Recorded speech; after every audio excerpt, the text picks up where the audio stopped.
Good evening, everyone, and thank you for joining the first public information meeting for the I-95 Greenwich Planning and Environment Linkages Study. I'm Jonathan Dean of the Connecticut Department of Transportation and the I-95 Greenwich Study Project Manager. I'm pleased to be joined today by the full study team from the Connecticut Department of Transportation and the prime consultant, CDM Smith. No person shall, on the basis of race, color, or national origin, be excluded from participation or subject to discrimination in the development of this project. A recording of this presentation will be posted to CTDOT's YouTube channel after this event. Closed captioning, including non-English translation options, are available on Zoom and YouTube. The Connecticut Department of Transportation operates its programs and services without regard to race, color, and national origin in accordance with Title VI of the Civil Rights Act. Any person who believes she or he has been aggrieved by any unlawful discriminatory practice under Title VI may file a complaint with CTDOT. For more information on CTDOT's Civil Rights Program and the procedures to file a complaint, contact the CTDOT Title VI Coordinator at 860-594-2169, TRS 711, deborah.goss@ct.gov, or visit our administrative office at 2800 Berlin Turnpike, Newington, Connecticut 06131. For more information, visit www.ct.gov/DOT. The complainant may file a complaint directly with the Federal Transit Administration by filing a complaint with the FTA Office of Civil Rights.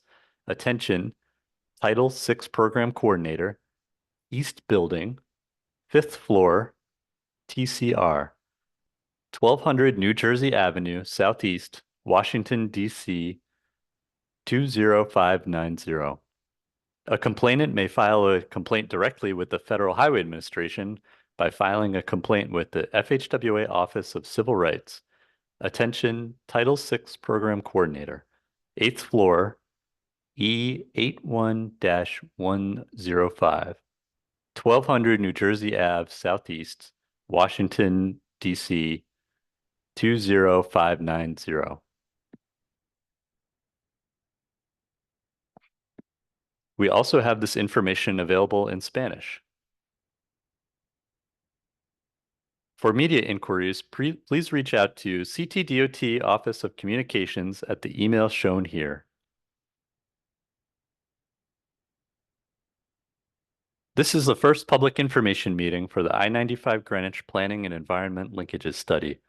One of the key benefits of the Pell process, which you will hear about later, is the opportunity to engage you early in the process to help us create the vision for this corridor and to develop the purpose and need for any future projects in this corridor.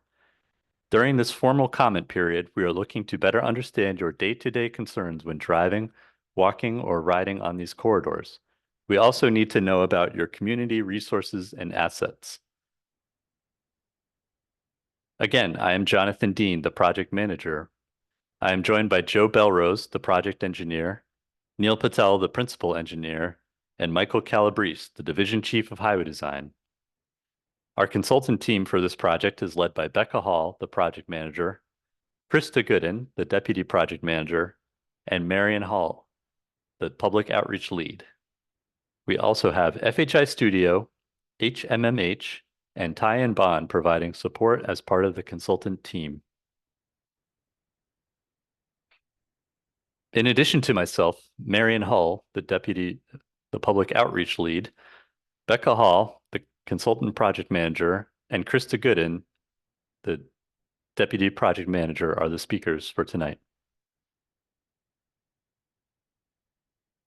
The purpose of today's meeting is to explain the planning and environment linkages study process, benefits and outcomes, present the existing conditions in the study area, collect your feedback on the draft preliminary purpose and need, and then understand the concerns and ideas you have for your community. The agenda will begin with an introduction to the I-95 Greenwich Planning and Environment Linkages Study before providing an overview of the public engagement process. Then we will cover existing conditions in the study area, share the draft vision and goals, as well as the draft preliminary purpose and need, and provide an overview of the schedule and next steps. We will wrap up with some information on how you can engage and provide your feedback and comments. We'll now turn this over to Becca Hall. Thank you, Jonathan. The I-95 Greenwich Pell study area begins at the New York state line and continues for approximately 7 miles, where it ends in Stamford, just prior to exit 7. This I-95 corridor overlaps the adjacent I-95 Stamford Pell corridor in order to provide consistency between the two studies. Our study area is also looking at US Route 1, where we begin at the New York state line and continue 6 miles through the town of Greenwich and end at the Stamford line.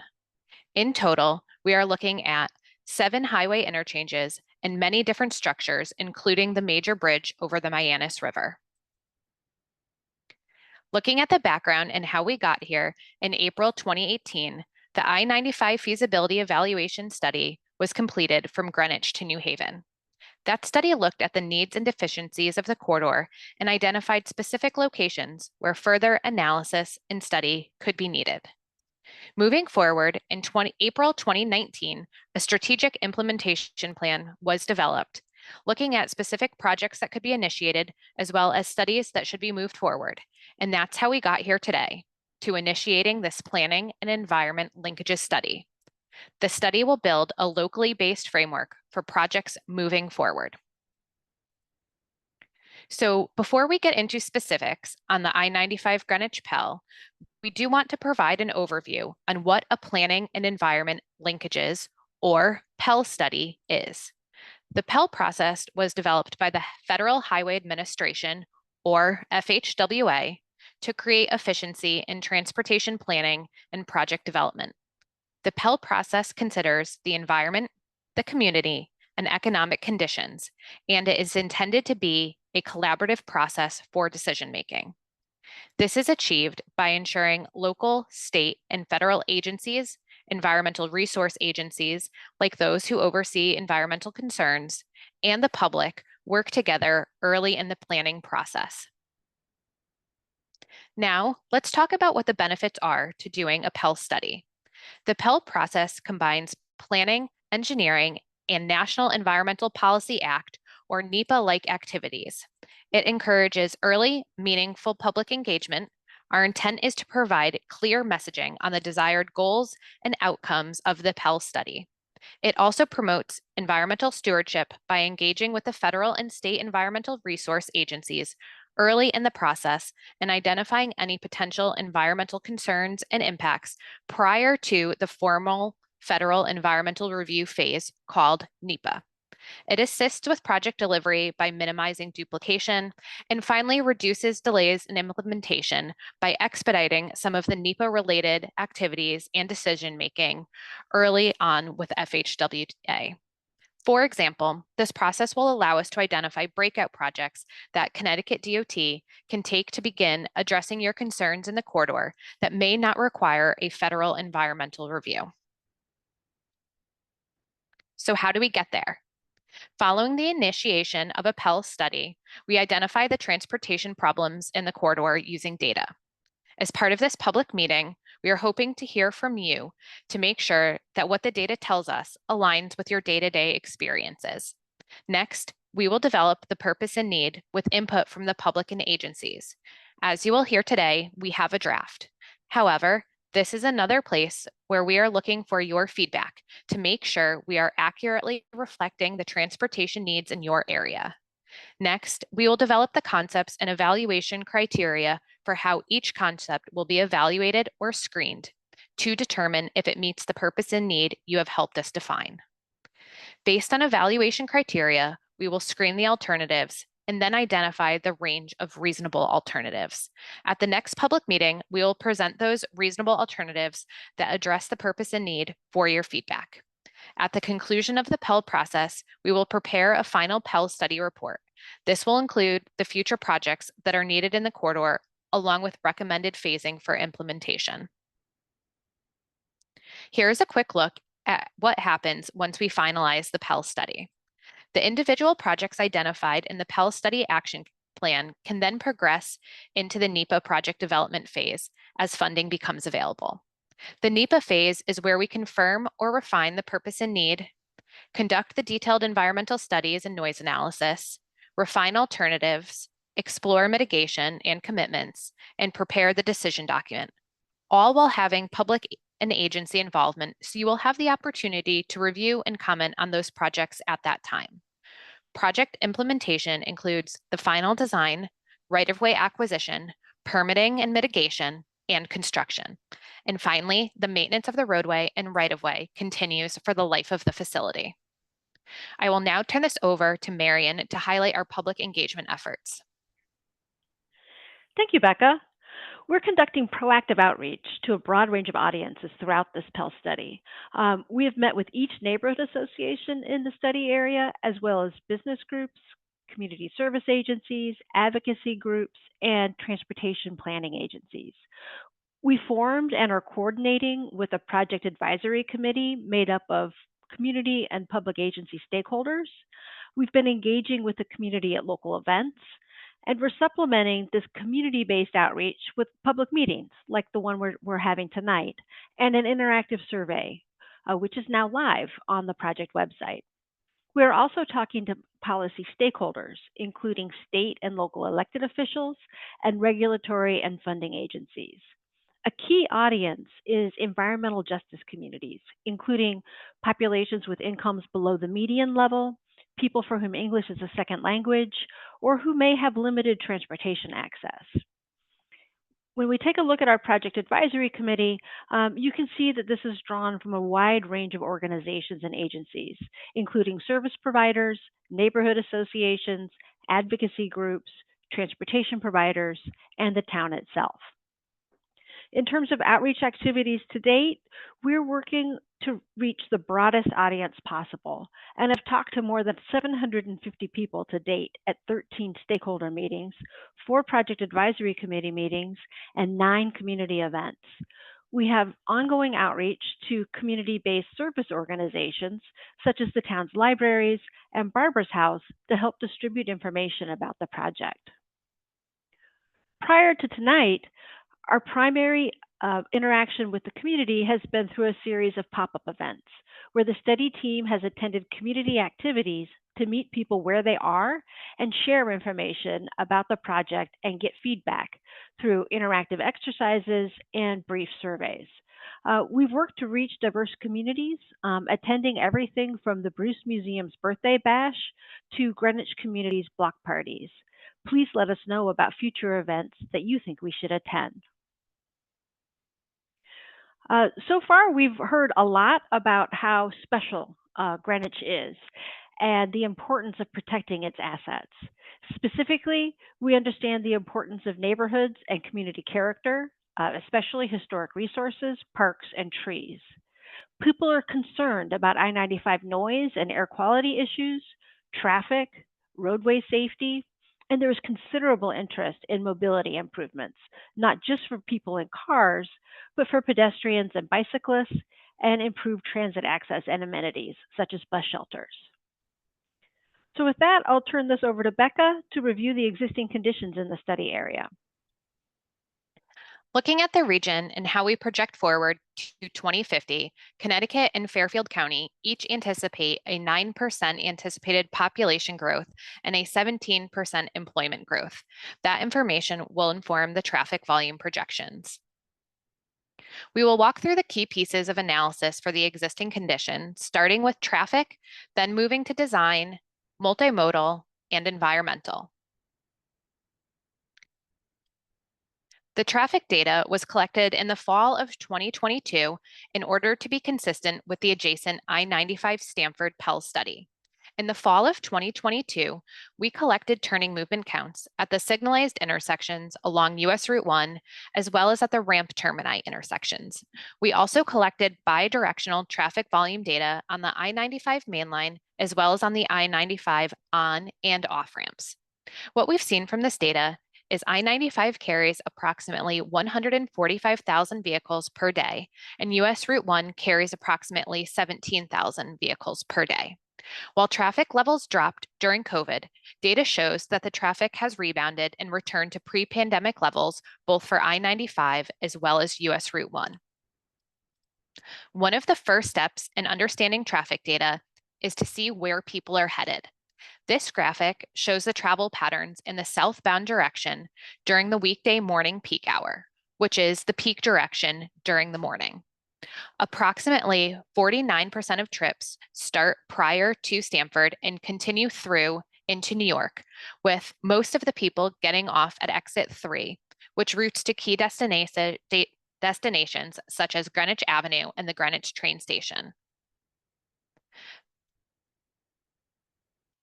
Then, looking at the reverse of that, in the northbound direction, during the weekday afternoon peak period, 58% of people continue along 95, beginning in New York and ending beyond Greenwich. And what we see here is that the most popular exits are the first two interchanges in Greenwich, exits 2 and exits 3. To understand existing traffic conditions, a VISM analysis was completed for the I-95 corridor. VISM is a micro-simulation traffic analysis software that simulates the transportation network, measuring the performance of individual vehicles as they travel through the system.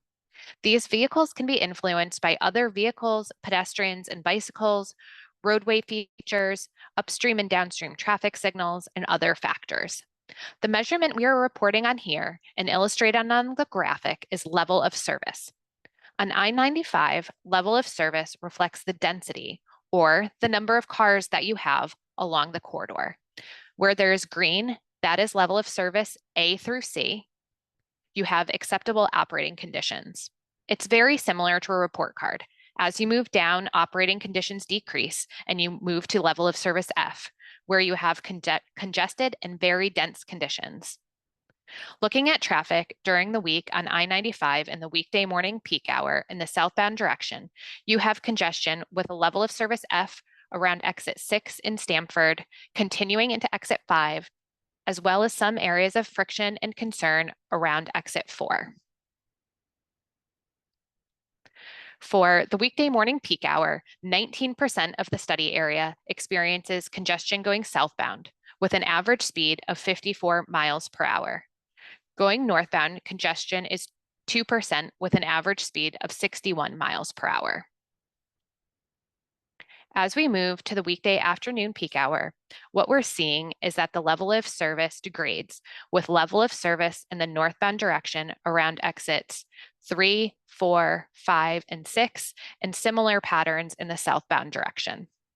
In the northbound direction, 74% of the area is congested with an average travel speed of 35 miles per hour. And going southbound, 19% is congested with an average travel speed of 52 miles per hour.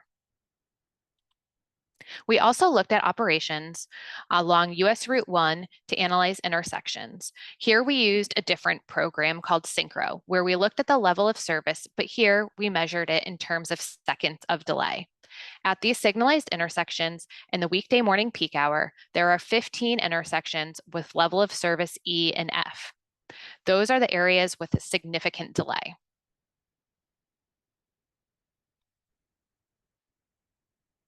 We conducted the same analysis for the PM peak hour. We see significant delay at 9 intersections in the weekday PM peak hour. But unlike I-95, the worst congestion on US Route 1 occurs in the weekday morning rather than the afternoon peak hour. The next set of information we looked at is safety data. Using the Yukon Crash Data Repository, we looked at crashes along I-95, including the ramps in the study area from 2018 through 2022. What we saw is there are about 2,800 crashes in this 5-year time span, about 1,500 northbound and 1,300 southbound, a fairly even split.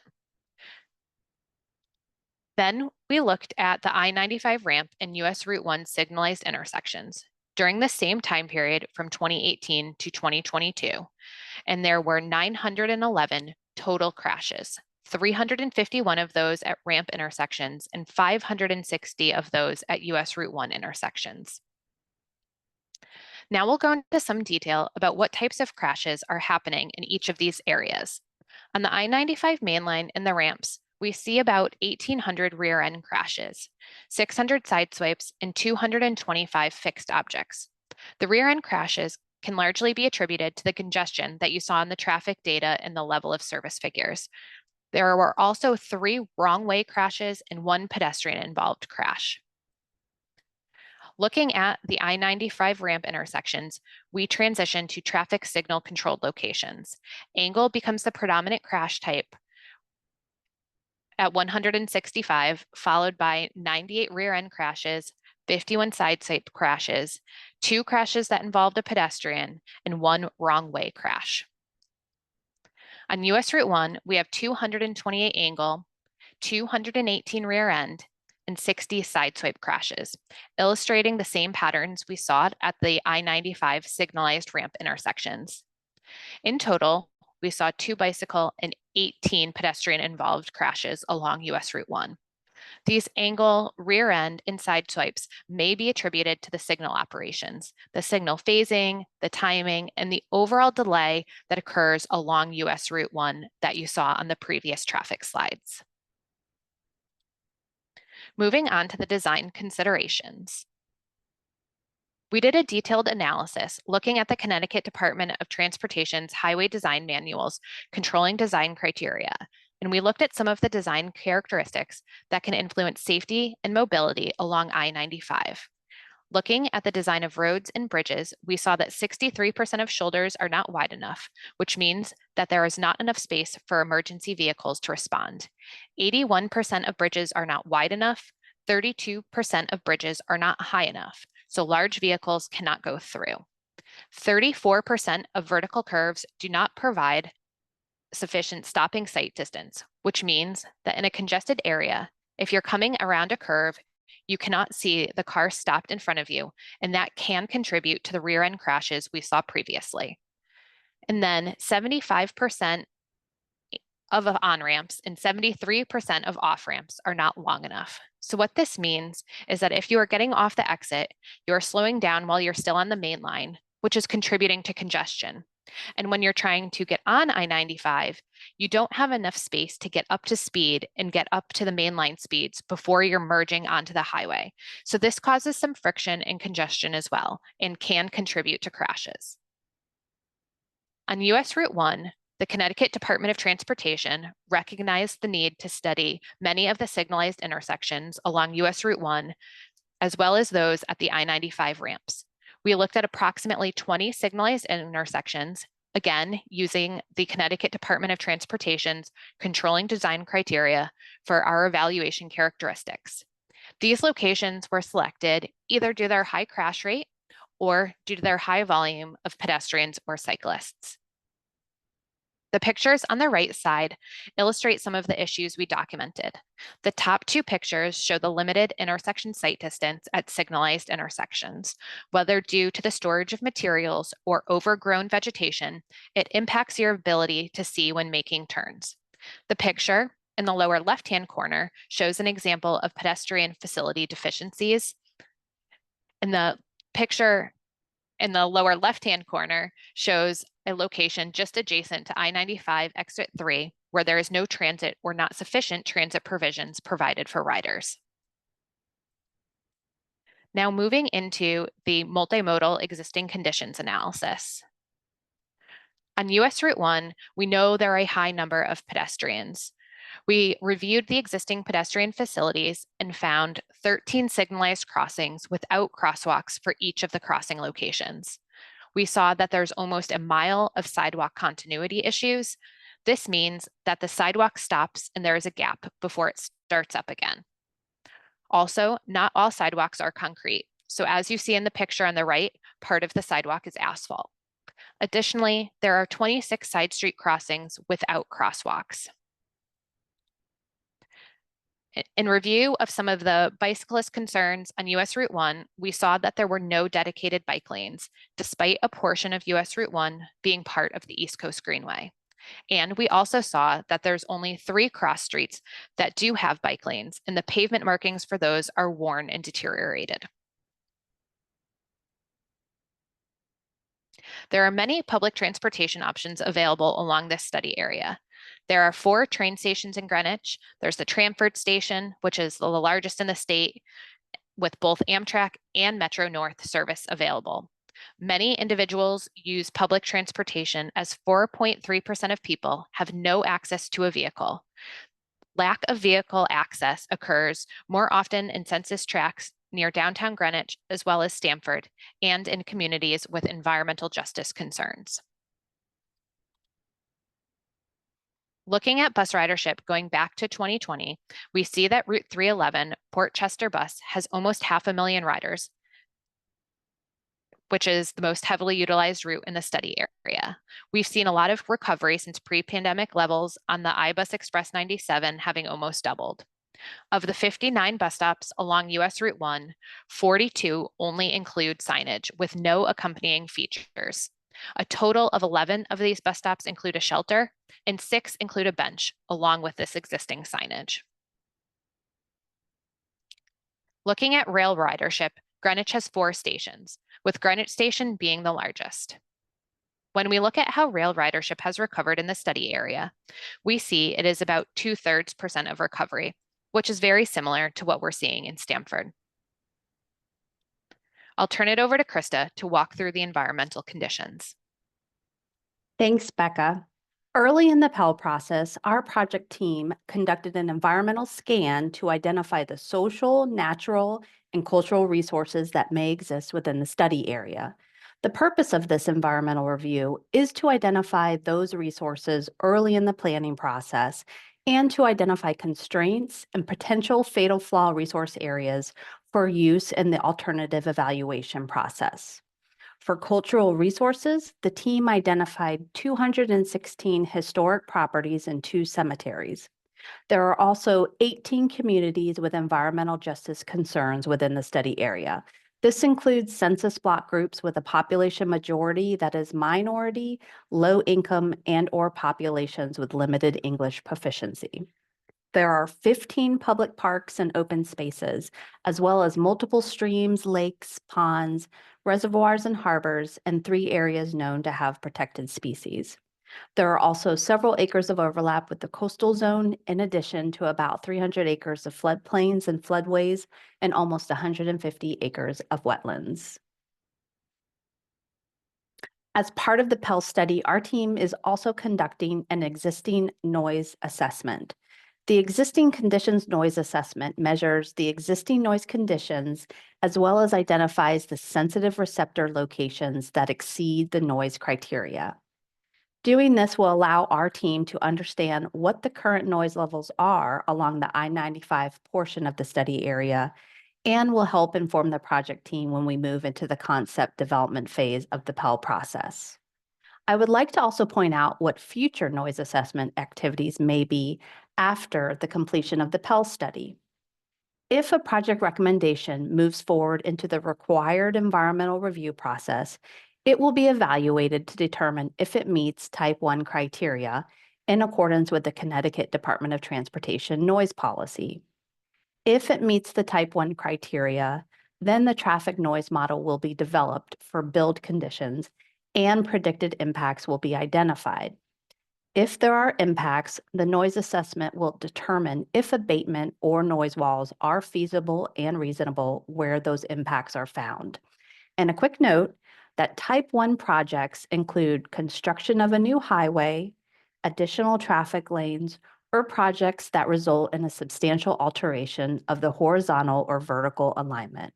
The full definition can be found in Title 23 United States Code of Federal Regulations, Part 772. Here are the preliminary results of the existing conditions noise assessment. As a reminder, the short-term and long-term noise monitoring was conducted in March 2024. 1,598 residences within 500 feet of I-95 were analyzed for noise. 754 of those residences are predicted to experience noise levels that approach, meet, or exceed the noise abatement criteria. That equals about 47% of all the residences analyzed within the study. Note that the noise abatement criteria of 67 decibels is the federal threshold for predicted impacts in the build condition. So one of the other components of the Pell study is developing a draft vision statement and Pell study goals. The vision and goals serve as the overarching desired function of the study corridor and how future improvements should fit within the community. The vision and goals integrate the public and stakeholder input that Marion and Becca described with the needs and priorities that may have been previously identified in local and regional transportation plans or studies. We then layer in the existing conditions analyses, including demographics, traffic and safety, roadway and bridge, and natural, social, and cultural resources conditions. So what is the study's vision? The I-95 and US Route 1 corridors will serve local, regional, and statewide travelers by balancing mobility and access considerations in a way that enhances safety for all users, provides multimodal and equitable transportation solutions, improves the reliability and resiliency of the transportation system, and reflects the community's character and needs. Here we have the study goals, which expand upon the vision. The study goals include expand multimodal options by improving bicycle, pedestrian, and transit facilities and connections, equity in transportation by providing equitable access and mobility for all users, environment by minimizing impacts to the natural and built environment, quality of life by enhancing livability, considering the effects on noise and air quality, mobility by enhancing the movement of people and goods, including transportation reliability and accessibility, and strategic alignment by aligning with regional and statewide transportation planning goals and strategies to improve economic vitality, accessibility, and mode choice. Now that we've talked about who is using this corridor, what are the conditions, and what type of transportation problems we are seeing, we've developed a preliminary purpose and need statement for public and stakeholder input. So what exactly is a purpose and need statement? The purpose and need statement tells us the why the project or study is being conducted. It conveys the study area's vision and goals while incorporating the transportation issues and problems identified in the data collection and analyses. The purpose and need statement is essentially the foundation of the decision-making process of the Pell study and future National Environmental Policy Act, or NEPA, analysis. The purpose of the transportation improvements along I-95 and US Route 1 is to increase regional mobility, multimodal access, and safety for the movement of people and goods. The needs for improvement are organized into two categories: operational deficiencies and design deficiencies. And we show these two categories for both the I-95 corridor and the US Route 1 corridor. So for the draft preliminary needs for I-95, we look at operations deficiencies. We consider issues that contribute to travel delays, including interchange spacing, traffic volumes, ramp lengths, and lane usage. Safety needs consider contributing factors to crashes, including rear end, side swipe, or fixed object crashes. And congestion issues are related to the volume to capacity as well as density of traffic. For design deficiencies, I-95 has insufficient acceleration and deceleration ramp lengths, substandard stopping sight distance, substandard shoulder widths and clear zone obstructions, and substandard bridge lane and bridge vertical clearance.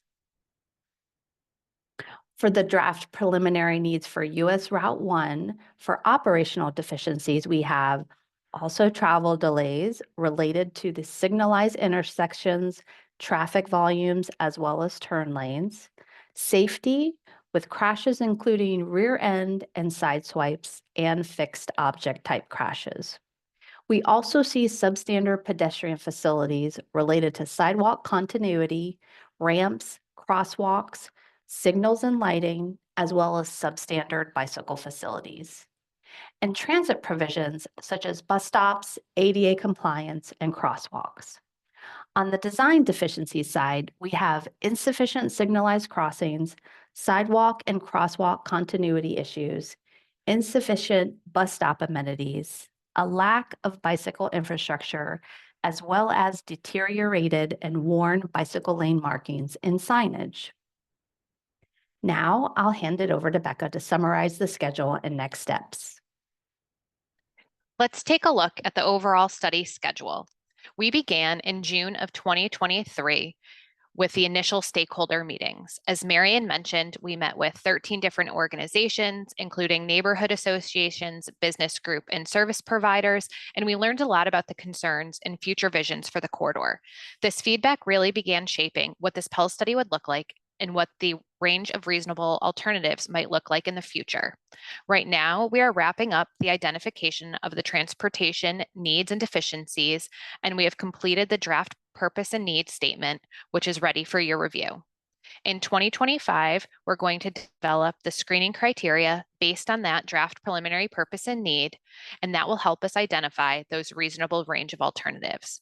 The technical work paired with the ongoing public involvement will support the development of a draft and final Pell study document in mid-2026. So how can you engage with our team and have your voice heard? There are several ways for you to provide input. You can scan the QR code on your screen to take our survey, which includes a mapping component. You can visit our website at www.i95greenwich.com for project information, including all public meeting materials, or email us at info@i95greenwich.com. You can also send us a letter, fill out the comment form, or call us at the number listed on the screen, 203-806-0804. Whether you have specific concerns or general comments on the Pell study, we'd love to hear from you. The comment period on the draft vision and goals and the draft preliminary purpose and need is open through December 6th, 2024. We appreciate the time you're committing to the study, and we look forward to hearing your feedback. Stay engaged with us on social media, sign up for email updates, and look forward to our next public meeting in 2025. Thank you.